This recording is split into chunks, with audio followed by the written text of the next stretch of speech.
Long before the temples of Greece were built, before the first marble columns rose toward the heavens, before heroes carried bronze swords across distant lands, there was only silence. There were no cities, no roads, no ships crossing the blue Mediterranean, no songs drifting through olive trees. There was only the vastness of the beginning. The ancient Greeks called this first state chaos. Chaos was not exactly darkness, and it was not exactly emptiness. It was something older and quieter than either. It was the endless space from which all things would eventually emerge. Imagine, for a moment, a place without morning or evening. No sun crossed the sky. No moon appeared above the mountains. There were no stars. Nothing moved. And yet, within this enormous stillness, something was waiting. Slowly, almost imperceptibly, the first great presence appeared. It was Gaia, the earth. Gaia was not simply a goddess who lived upon the earth. She was the earth itself. From her came mountains, valleys, forests, rivers, islands, and fertile plains. Her body became the foundation upon which every future generation would walk. At first, Gaia rested quietly in the great silence. Then she looked upward. Above her was the endless sky. And so Uranus, the ancient sky, came into being. The heavens stretched endlessly above the earth, blue and immense during the day and covered with countless stars at night. Gaia and Uranus became companions. From their union came beings older than the Olympian gods. They were the Titans. Among them was one who would become especially important. His name was Cronus. Cronus was powerful, patient, and ambitious. The Titans lived during an age before Zeus, before Apollo, before Athena, before the familiar gods of Mount Olympus. It was a world that seemed almost impossibly ancient. There were no humans to build temples. No farmers waited for rain. No sailors watched the horizon. The gods and Titans belonged to a world still being shaped. Mountains rose from the earth. Rivers found their paths toward the sea. Forests spread across valleys. And above everything, Uranus watched from the heavens. But the ancient stories tell us that Uranus feared some of his children. He feared their power. And because of this fear, conflict slowly entered the first divine family. Cronus eventually challenged his father. The old order of the universe began to change. The sky trembled. The earth remained beneath them, patient and enduring. And when the struggle was over, Cronus became ruler of the Titans. For a time, the world became peaceful. The Greeks later imagined this period as a kind of golden age. The earth was generous. The seasons were gentle. People, when they finally appeared, could live without many of the hardships that would later become familiar. There was no need for great armies. No need for enormous walls. No need for endless wealth. The world seemed young. And Cronus sat at the center of this ancient order. But even in the golden age, fear remained. Cronus remembered the prophecy that had once frightened his father. He had heard that one day his own children would rise against him.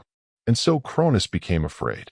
He began to wonder whether power could ever truly be secure. The gods of the ancient world were immortal, but they were not free from fear. They could love. They could become jealous. They could hope. And they could be afraid of losing what they possessed. Cronus married his sister Rhea, and together they had children. But whenever Rhea gave birth, Cronus swallowed the newborn child. One after another, the children disappeared. Hestia, Demeter, Hera, Hades, Poseidon. Rhea watched helplessly as each child was taken away. Yet when the sixth child was born, Rhea could no longer accept what Cronus was doing. The child was named Zeus. Rhea secretly carried him away. She took him to the island of Crete, where he could be hidden. Instead of giving Cronus the infant, she wrapped a stone in cloth. Cronus swallowed the stone, believing that he had once again defeated the prophecy. And somewhere far away, beneath the mountains of Crete, the young Zeus began to grow. He was raised in secret. The sound of his existence was hidden from his father. The ancient stories say that the Curetes, armed guardians, made loud noises whenever the infant Zeus cried so that Cronus would not hear him. Meanwhile, Zeus grew stronger. Years passed. The world continued turning. The mountains remained silent beneath the stars. The sea moved against distant shores, and the hidden child became a young god. Eventually, Zeus was ready to return. He would face Cronus. He would free his brothers and sisters, and he would begin a new age. But for now, the ancient world remained quiet. Imagine that world as you close your eyes. Imagine the mountains of Crete beneath a silver moon. Imagine olive trees moving gently in the night wind. Imagine the distant sound of waves touching the shore. The old gods were still young. The great stories had only just begun, and above the sleeping earth, the stars continued to shine. The age of Cronus was remembered as a time of abundance. The earth seemed to give freely. Fields grew without being forced. Fruit appeared upon trees. Rivers flowed through green valleys. And the people of the world lived close to nature. There were no great cities yet. No enormous palaces. No crowded marketplaces. Instead, the world was wide and quiet. The sea stretched beyond the horizon. Mountains stood like ancient guardians. And every evening, when the sun disappeared, the sky became filled with stars. Cronus ruled from his ancient kingdom. He was powerful. He was feared. But beneath his authority was a secret anxiety. He knew the prophecy. One of his children would eventually overthrow him. He had swallowed his children to prevent that future. Yet the prophecy had not truly disappeared. It had only been delayed. Far away in Crete, Zeus was growing. He learned the ways of the world. He learned patience. He learned strength. And he watched the changing heavens. When he became old enough, Zeus began his journey toward destiny. He returned to the world of Cronus. There he found his father. The old Titan did not recognize the threat immediately, but Zeus was no longer a helpless child. He had become a powerful god. With the help of allies, Zeus forced Cronus to release the children he had swallowed. One by one, the ancient gods returned. Hestia, Demeter, Hera, Hades, Poseidon. They emerged into the world again, grown and powerful. And for the first time, the siblings stood together. The ancient family was reunited. But peace would not come easily. The Titans would not surrender their rule. The Olympian gods would not remain children beneath the shadow of the old order. A great conflict was approaching. The Titanomachy, the war between the Titans and the younger gods. For 10 years, the conflict continued. The mountains shook. The heavens darkened. The ancient earth trembled beneath the struggles of immortal beings. Yet the story does not need to be imagined as endless violence. Instead, imagine it as a vast change in the universe. An old age was passing. A new age was beginning. The Titans represented the ancient world. The Olympians represented something new. Zeus became the leader of the younger gods. Poseidon stood beside him. Hades stood beside him. And many other powerful beings eventually joined their cause. The Cyclopes, ancient beings who had once been imprisoned, were freed. In gratitude, they gave gifts to the 3 brothers. To Zeus, they gave the thunderbolt. To Poseidon, the trident. To Hades, the helmet of invisibility. Each brother received a symbol of his future kingdom. The thunderbolt would belong to the sky, the trident to the sea, and the helmet to the mysterious world beneath the earth. Eventually, the Titans were defeated. The younger gods became rulers. The universe was divided. Zeus received the sky. Poseidon received the sea. Hades received the underworld. The earth itself remained shared among them. And above the mountains, a new home began to take shape. Mount Olympus. There the Olympian gods would gather. They would feast. They would argue. They would celebrate. They would fall in love. They would make mistakes. And they would become the central figures of Greek mythology.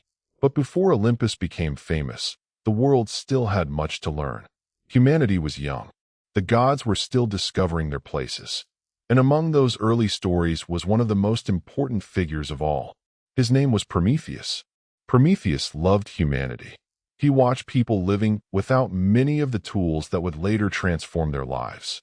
They were vulnerable to cold. They struggled through darkness. They did not understand many of the mysteries of nature. Prometheus wanted to help. And according to the ancient myth, he gave humanity something precious. Fire. The small flame became a symbol of knowledge. With fire, people could stay warm. They could cook. They could work with metal. They could gather together during the night. The flame became more than warmth. It became civilization. And Zeus was not pleased. The gift had crossed a boundary between gods and humans. Yet Prometheus had made his choice. He believed that humanity deserved the chance to grow. The ancient story would remember him as both rebel and benefactor. As night falls over the imagined world of ancient Greece, picture a small fire glowing beside a quiet human settlement. Beyond it, mountains rise into darkness. Above them, the stars remain distant and eternal. The gods watch from Olympus. Human beings look upward. And somewhere between heaven and earth, the long story of civilization begins. Before Zeus became king of the gods, he was simply a hidden child. He had no palace, no throne, no golden crown. He lived in a cave on Crete, surrounded by the rugged beauty of the island. The mountains protected him. The sea surrounded the land, and the night sky stretched endlessly overhead. The infant Zeus grew beneath the care of those who protected him. According to the ancient stories, the nymph Amalthea helped care for him. The young god drank nourishment from her sacred goat. The Curetes guarded the entrance to the cave. Whenever Zeus cried, they struck their shields together and danced so that Cronus would not hear the sound. It is easy to imagine those nights. A small cave beneath the mountains. Torches glowing softly against stone. The sound of distant waves. The rhythmic movement of guardians outside. And above the island, a sky filled with stars. Zeus did not know yet what destiny waited for him. He only knew the quiet world around him. He grew stronger each year. Eventually, he left Crete. He traveled beyond the island. He encountered the world ruled by his father. And there he began preparing for the great confrontation. But Zeus did not simply rush into battle. He understood that power required wisdom. He needed allies. He needed to free his brothers and sisters. And most importantly, he needed to weaken Cronus. With the help of divine forces, Zeus eventually caused Cronus to release the children he had swallowed. The old gods emerged, and the universe changed forever. Hestia returned. Demeter returned. Hera returned. Hades returned. Poseidon returned. The 6 siblings stood together. For the first time, Zeus was no longer alone. He had a family. He had allies. And he had a purpose. The Titanomachy began. The ancient world became a place of immense struggle. But after years of conflict, the Titans were defeated. The Olympians claimed victory. Zeus became ruler of the heavens. His brothers received their domains. And the younger generation established a new divine order. Yet Zeus understood that ruling the universe would require more than strength. He would need justice. He would need judgment. And he would need to maintain peace among gods who were powerful, proud, and often unpredictable. So Mount Olympus became the center of the divine world. Imagine approaching it slowly. The mountain rises through clouds. Mist moves across its slopes. Golden light touches the highest peaks. At the summit stand magnificent halls. Inside, the gods gather. Hera sits beside Zeus. Athena appears with the calmness of wisdom. Apollo carries the light of prophecy and music. Artemis walks beneath the moon. Hermes moves quickly through the halls. Aphrodite arrives like the first light of dawn. Ares carries the restless energy of war. Hephaestus works patiently with metal and flame. Demeter thinks of the fields below. Dionysus brings music and celebration. And beneath the earth, far from Olympus, Hades rules another kingdom. The gods are divided among their realms. Yet they remain connected. The ancient Greeks imagined the universe as a great family. A family filled with affection, rivalry, misunderstandings, forgiveness, and destiny. And at its center stood Zeus, the child who had once hidden in a cave, the child who had been protected from his father, the child who eventually became king of the gods. As the night becomes quieter, imagine the young Zeus looking down from Mount Olympus. Below him are mountains. Beyond them are forests. Beyond the forests are cities that have not yet been built. And beyond those cities is the endless sea. The future is waiting. Long ago, before human cities filled the valleys of Greece, people lived close to the earth. They knew the seasons. They knew the rivers. They knew the animals. But they did not yet possess all the knowledge that would eventually transform their lives. Among the immortals who watched humanity was Prometheus. Prometheus was a titan. Unlike many of the older gods, he felt sympathy for human beings. He saw their weakness. He saw their curiosity, and he believed that they could become something greater. But there was one great problem. They did not possess fire. Without fire, the cold nights were difficult. Darkness arrived with the setting sun. Food could not easily be prepared. Metal could not be shaped. The simple flame that humans would eventually take for granted was still beyond their reach. Prometheus decided to help. He secretly took fire from the gods. Then he carried the flame down to humanity. The first people gathered around it. They watched the dancing light. At first, perhaps, they did not understand what they were seeing. Then they felt the warmth. They learned to protect the flame. They learned to carry it. They learned to create it. And slowly, the world changed. Human beings could gather after sunset. They could cook. They could make tools. They could shape metal. They could survive cold nights. The little flame became the beginning of countless discoveries. But Zeus was angry. The gods had not intended for humanity to receive such knowledge so quickly. Prometheus had challenged the boundary between divine and human worlds. For his defiance, he was punished. The ancient myths describe a terrible fate. Yet Prometheus endured, and his story remained a symbol of courage and sacrifice. There is another story connected to this one. Zeus wanted humanity to receive another gift. He created Pandora. She was given many beautiful qualities: curiosity, grace, intelligence, and within her story was a mysterious container. The famous myth later called it Pandora's box, though the ancient Greek story spoke more accurately of a jar. Pandora was warned not to open it, but curiosity became too strong.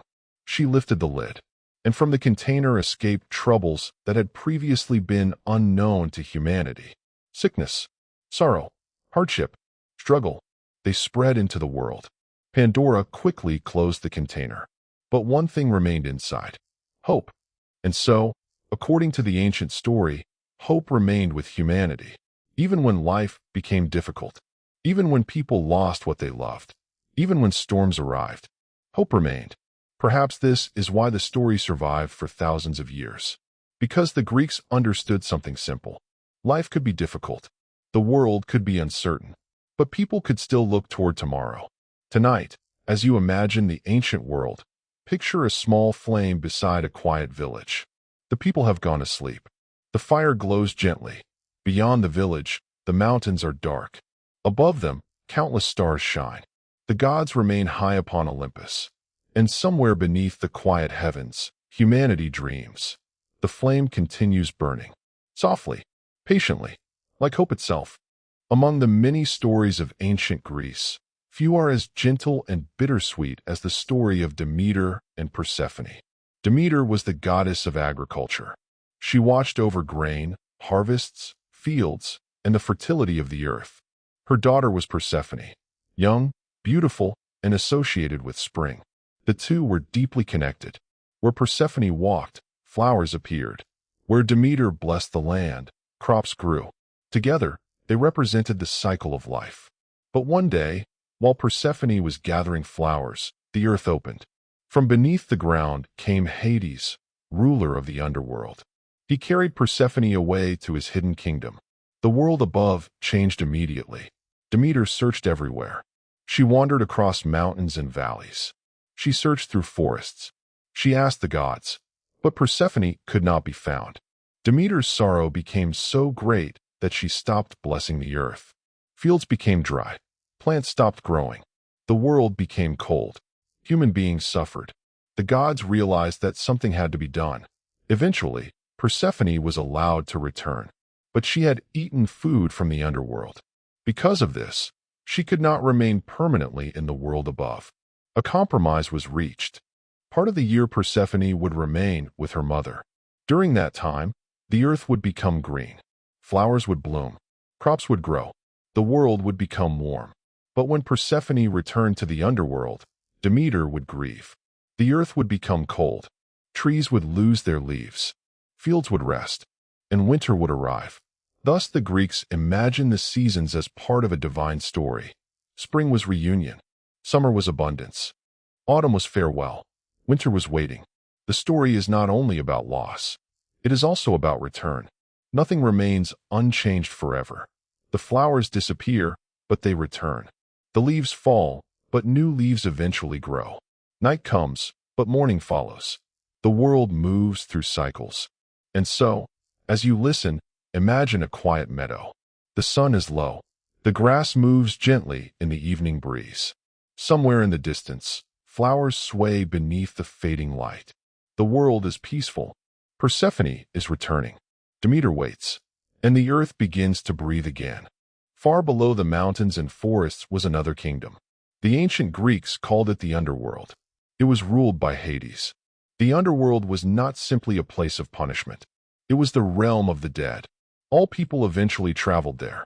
Kings, farmers, warriors, sailors, poets, children, the rich and the poor, the powerful and the unknown. Beyond the living world, they entered the mysterious kingdom beneath the earth. The entrance was guarded by Cerberus, the great three-headed dog. A river flowed through the realm. Its name was Styx. Those who crossed it entered a world where ordinary human time seemed different. There were fields of shadows, quiet halls, dark rivers, and distant memories of life. Hades ruled this kingdom with his queen, Persephone. He was not always portrayed as cruel. Instead, he was serious, silent, unchanging. He represented something every human being eventually had to face: the mystery of death. The Greeks understood that death was frightening, but they also understood that it was part of nature. The underworld was therefore imagined as a place of order, a place where the dead rested. One of the most famous visitors to this kingdom was Orpheus.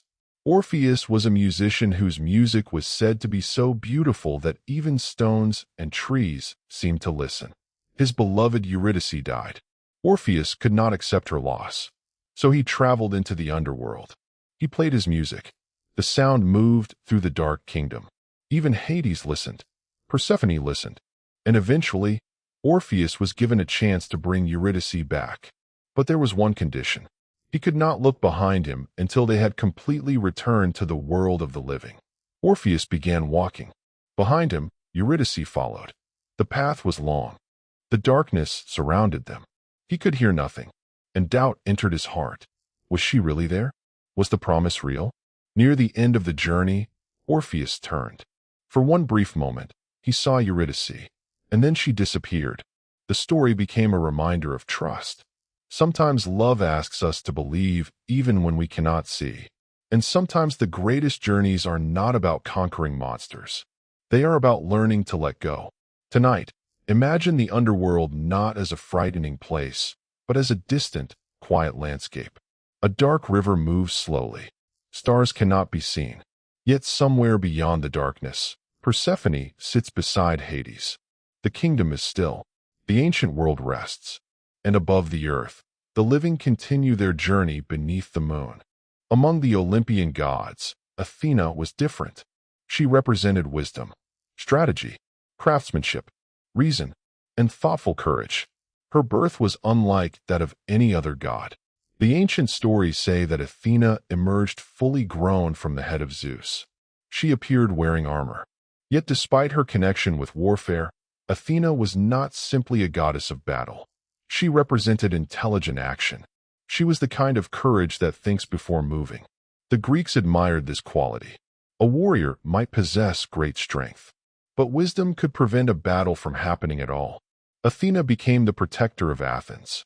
According to legend, she competed with Poseidon for the honor of becoming the city's patron. Poseidon offered a powerful gift.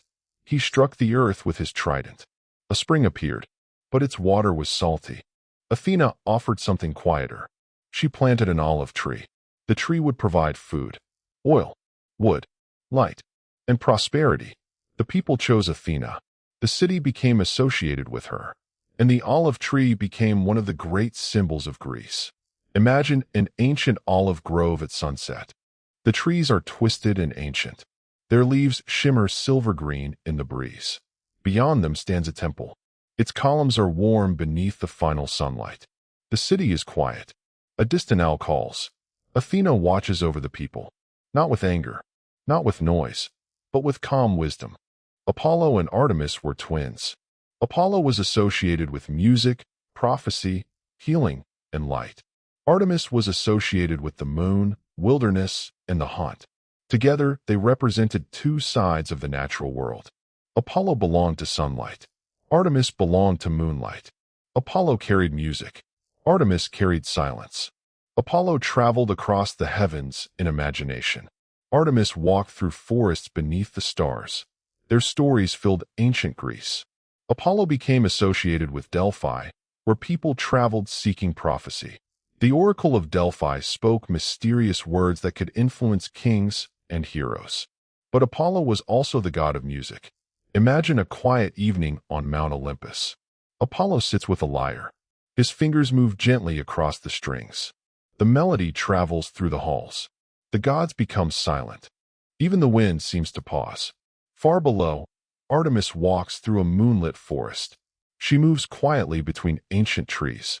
Silver light touches the leaves. A deer pauses nearby. For a moment, the goddess and the animal simply look at one another. Then the deer disappears into the forest. Artemis continues walking. The moon follows her, and the night remains peaceful. Hermes was the messenger of the gods.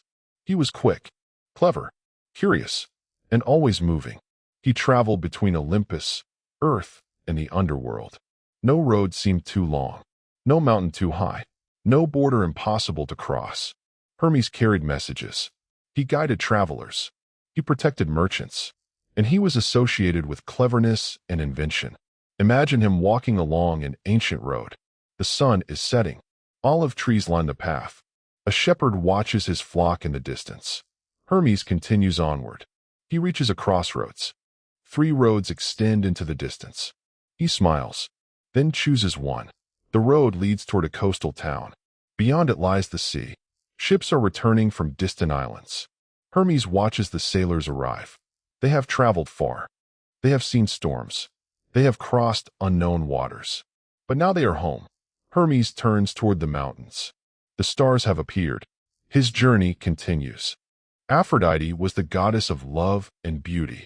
Her presence in Greek mythology was often connected with desire, attraction, and the mysterious power of affection.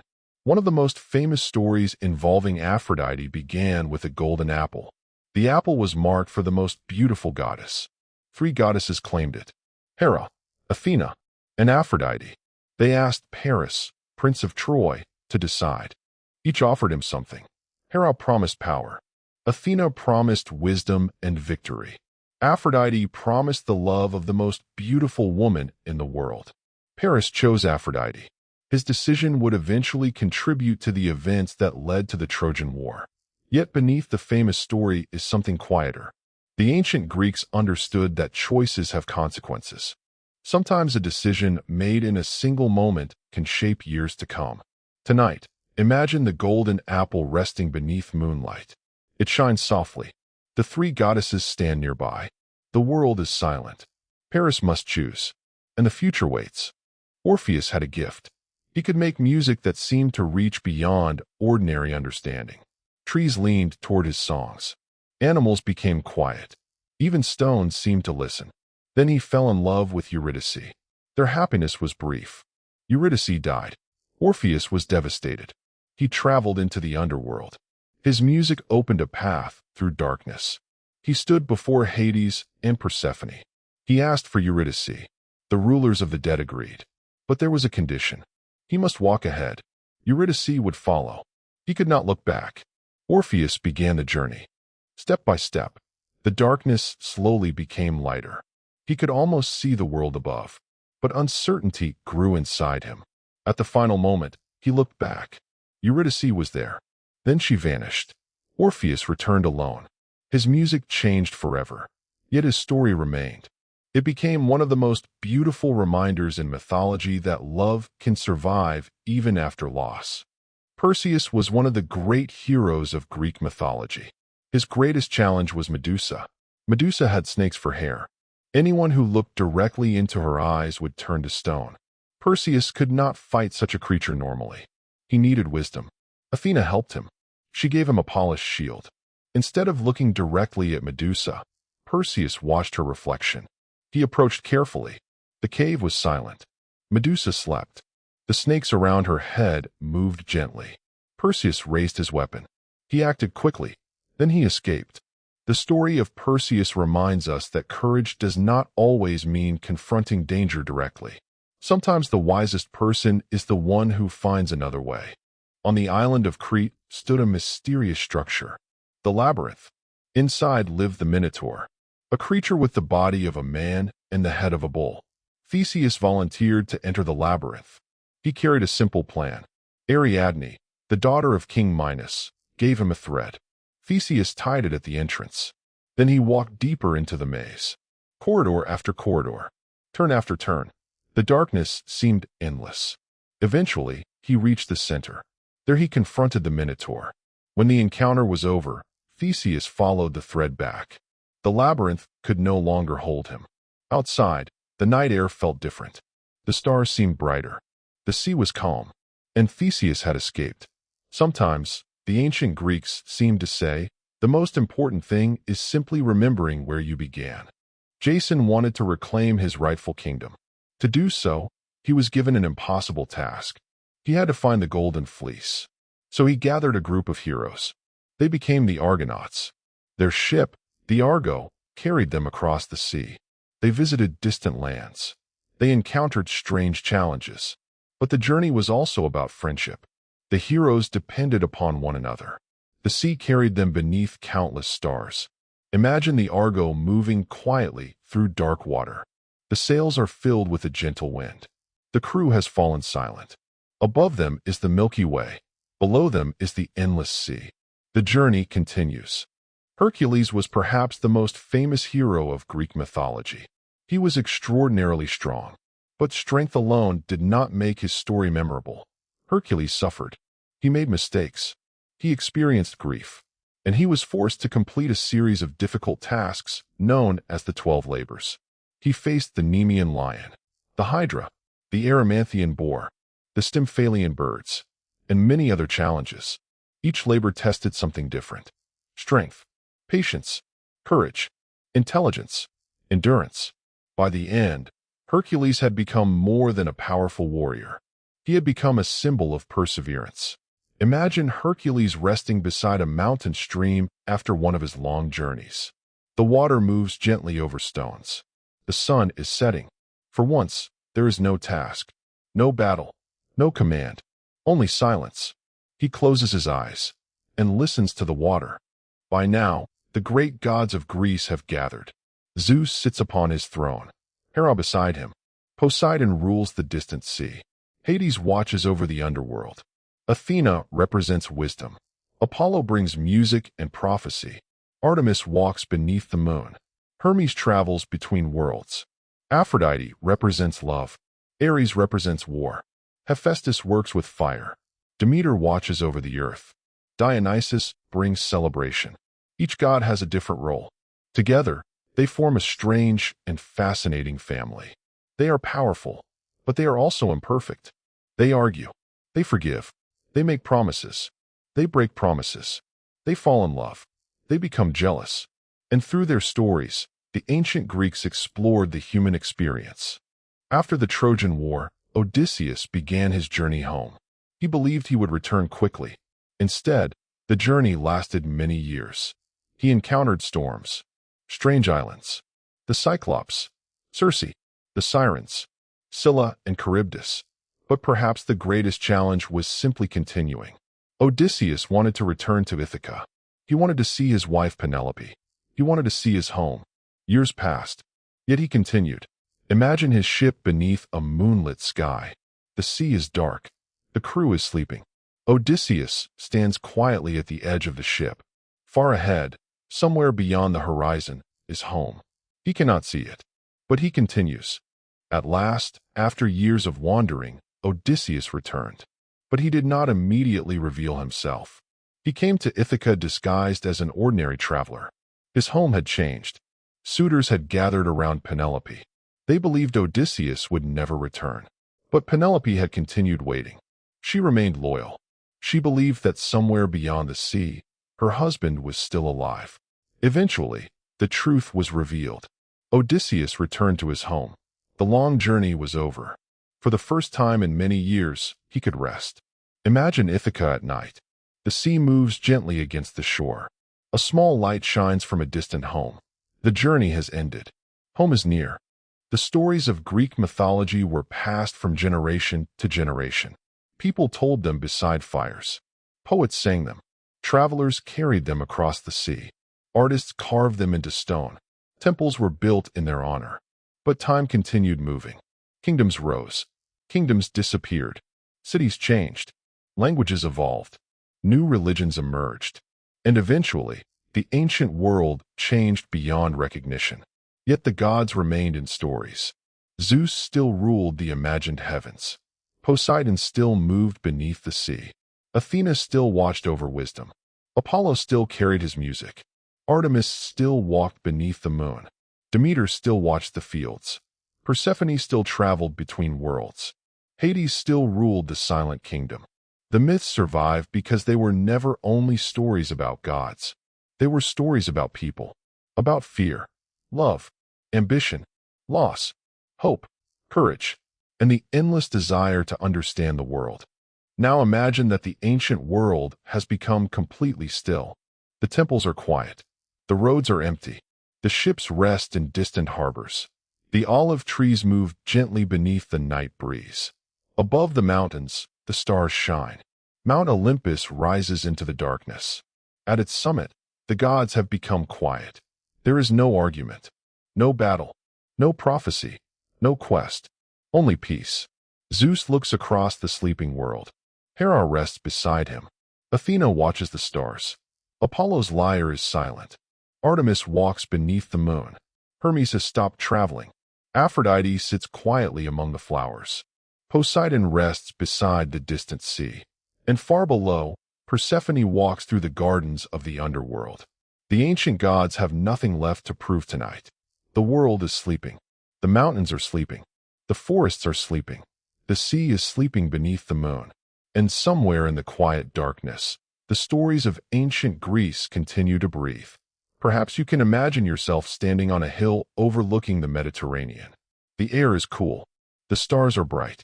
The sea stretches endlessly before you. Behind you are ancient temples. Ahead of you is the horizon. There is no need to travel tonight. No monster needs to be defeated. No kingdom needs to be conquered. No prophecy needs to be fulfilled. You can simply rest.